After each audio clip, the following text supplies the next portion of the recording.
At this tiny district courthouse in rural Chester County, Gary Lee Fillenbaum and his live-in girlfriend Jillian Tate waived their preliminary hearings in the murder case of Tate's 3-year-old son Scott.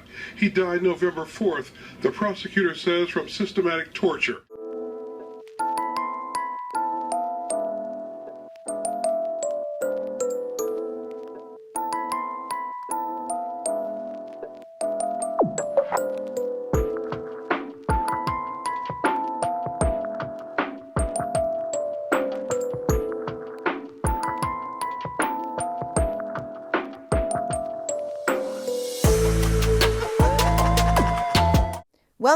Welcome back, and thanks for being here. I'm Cassie, and this is A Wicked World.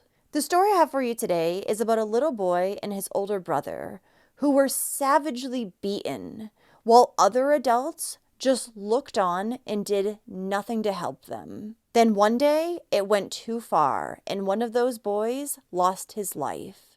This is the story of Scotty McMillan.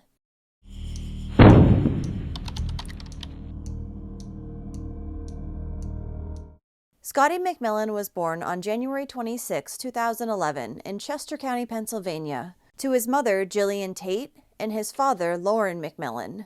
He was a happy and sweet little boy who loved singing, Thomas the Tank Engine, and his favorite color was green.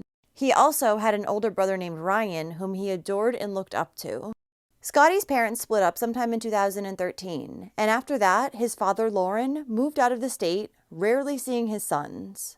The little boy's mother, Jillian, who was known to go out frequently, drinking, partying, and to raves, soon also began looking for a sugar daddy to take care of her. But regardless of this behavior, her family would say that she really seemed to love Scotty and Ryan. Sometime around September of 2014, Jillian, who worked at a nearby Walmart, would meet a man named Gary Fillenbaum, who also worked there.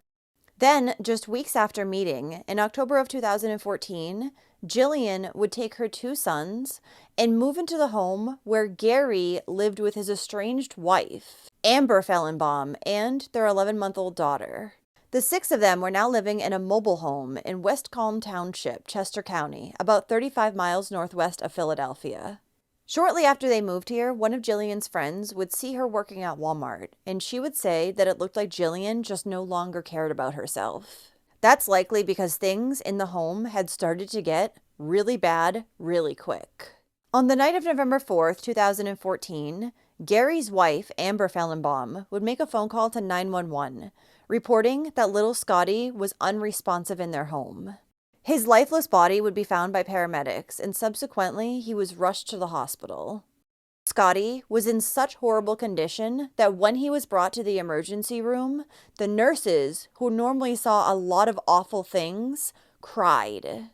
Sadly, the 3-year-old wouldn't end up making it, and he passed away shortly after. He had significant bruising all over his body, and blood was coming from his nose. When authorities went to search the trailer home where Scotty had been living with his mother and brother, they could only find one picture of the boy.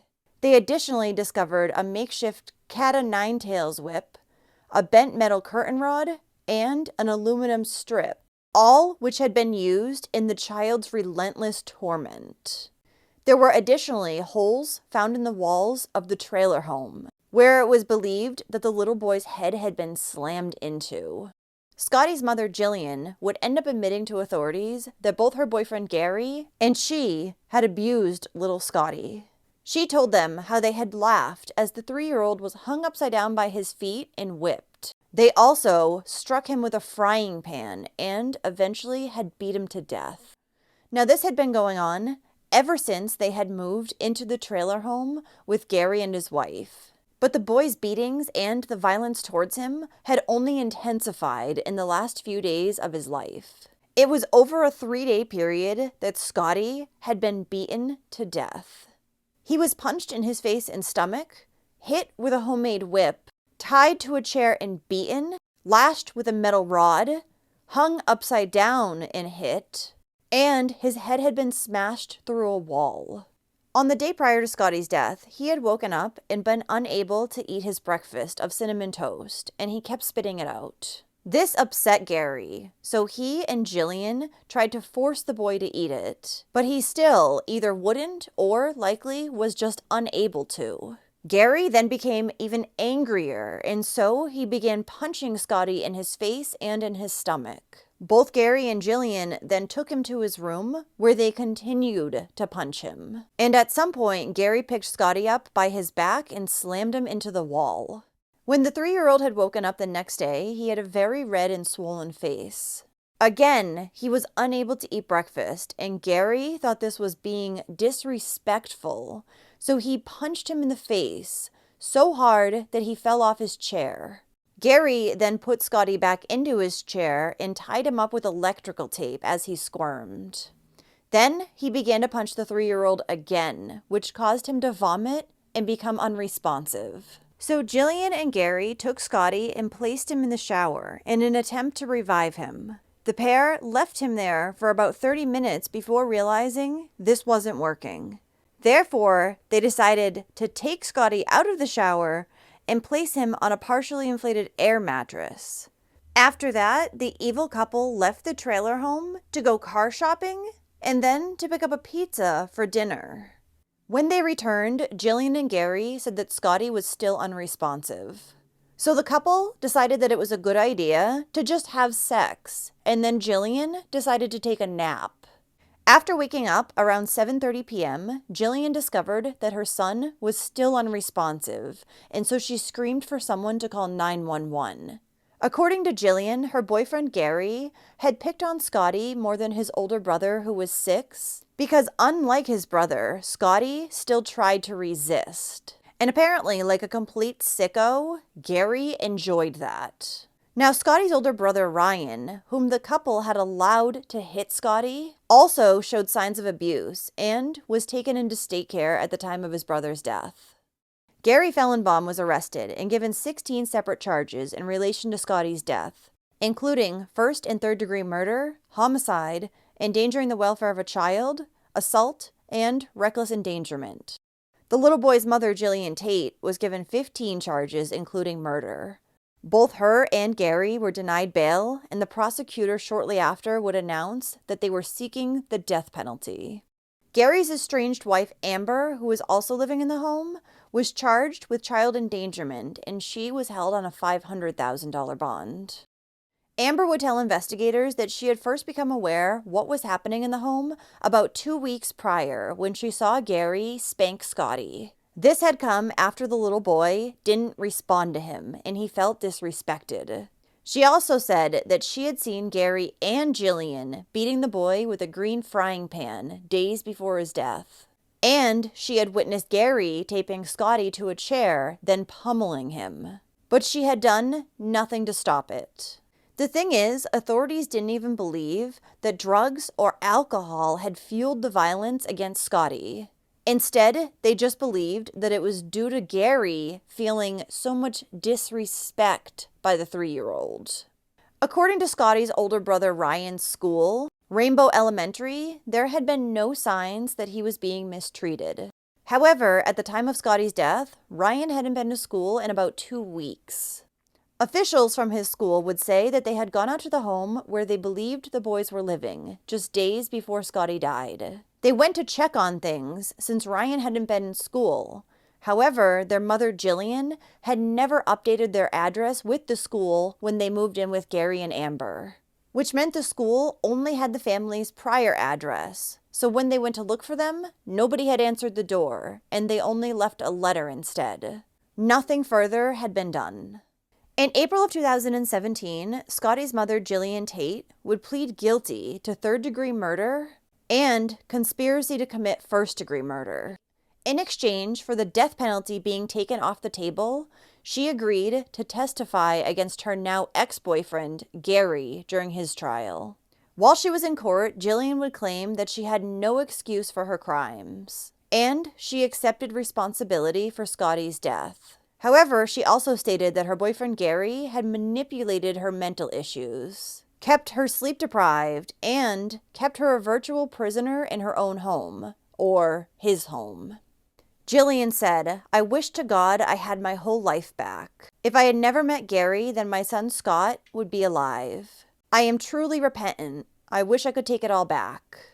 Which to me doesn't really sound like she's taking accountability, because you still could have met Gary and protected your children once you realized that he was an absolute monster. That's your fault. During her sentence hearing, Jillian's older son, Ryan, had written a letter to his mother which was read aloud. It said, "Dear Mom, in November of 2014, you, Gary, and Amber were trapped in a house of torture. The torture was you guys. The victims were me and Scotty. Scotty got killed. I got beaten. You are the worst mother I've ever known.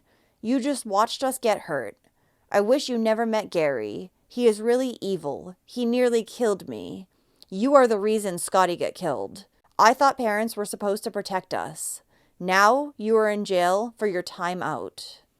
As punishment for Jillian Tate's mistreatment of both of her sons, as well as one of their eventual deaths, the mother was sentenced to 42 to 94 years in state prison. And Jillian would never end up having to testify against Gary, because just months later, he pleaded guilty to murdering Scotty, as well as guilty to aggravated assault for beating his brother Ryan. Though at one of his court hearings, Gary would try to claim that he had only ever spanked the boys, and Jillian and Amber were the ones responsible for inflicting the big injuries. Gary would be sentenced to life without the possibility of parole. Then, the last of the three adults, Gary's estranged wife Amber, would have her day in court. She also pleaded guilty, and she was sentenced to 6.5 to 16 years in prison. In addressing the judge, Amber did not attempt to minimize her fault in what had happened to Scotty. She did, however, say that she had been abused by her husband, and that she had taken steps in the months since her arrest to receive counseling, and she had begun turning her life towards the Christian faith. After Scotty died, people who had heard about his older brother Ryan mailed in thousands of dollars to help him reestablish his life, and a trust was opened up for him. However, the boy's adoptive parents, his paternal aunt and her husband, said that over the years they still have not seen a penny of it. The aunt thought that the funds had been intended to help the boy heal during his younger years, but the co-trustees will not give her a penny for anything now and say that it's actually for the boy's college fund. A candlelight vigil was held for little Scotty McMillan shortly after his death, where people gathered in front of the Gateway Church in Parksburg to remember the little boy. Scotty would later be laid to rest in a private and beautiful ceremony on Wednesday, November 12, 2014. He was then buried in a Thomas the Tank Engine casket at Northwood Cemetery in Chester County, Pennsylvania.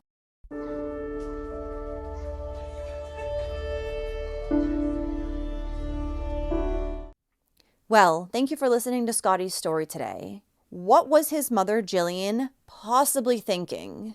Not only did she move in with Gary and his wife and child just weeks after meeting him, but she also stayed after he supposedly began mistreating her and clearly mistreating both of her children, whom she said she loved. I think it's pretty obvious that it's because she did not love her children and was more concerned with having a man in her life, which is a story that we hear about all too often. So if you like true crime and you want to hear it from me, then don't forget to hit that subscribe button below and turn on your notifications too, so you'll know when I upload a new video, which is at least 3 times every single week. Thanks for watching A Wicked World today. Until next time, take care guys. Bye. Thank you to all the patrons of A Wicked World. Now, there's even more of A Wicked World on Patreon, so check it out on patreon.com/awickedworld, or use the Patreon app. You'll have access to exclusive videos each month and more. Any support truly helps to make sure the victims are never forgotten, and to highlight the shortcomings of society associated with each case.